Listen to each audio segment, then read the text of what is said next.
sebanyak 252 suara.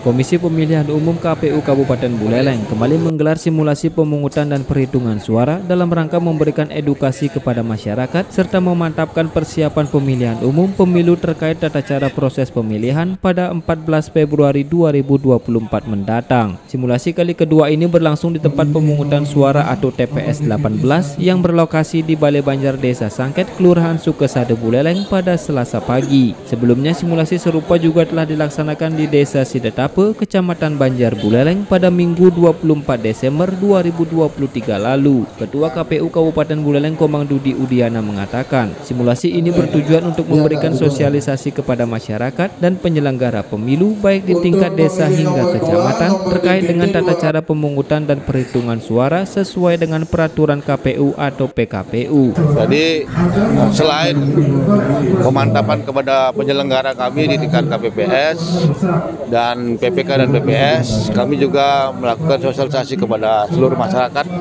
tentang proses daripada pemungutan dan penghitungan suara di TPS. Sementara itu, PLT Lurah Sukesade Gede Kaye mengatakan simulasi ini melibatkan sebanyak 247 daftar calon tetap atau DPT di TPS 18 Kelurahan Sukesade. Pihaknya memberikan apresiasi kepada penyelenggara pemilu yang telah melaksanakan simulasi tersebut. Momen ini sangat positif bagi kami sehingga bisa memberikan suatu hasil yang bagus nantinya terkait juga dengan pelaksanaan ini, bahwa masyarakat nantinya diharapkan untuk betul-betul melaksanakan hak pilihnya sesuai dengan harapan dari pelaksanaan pemilu. Sehingga dengan adanya simulasi ini adalah sangat baik terkait dengan pendidikan politik yang diselenggarakan oleh KPU Buleleng.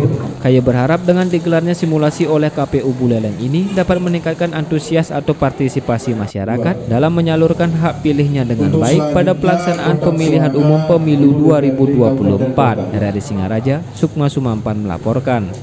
Sebanyak 252 suara.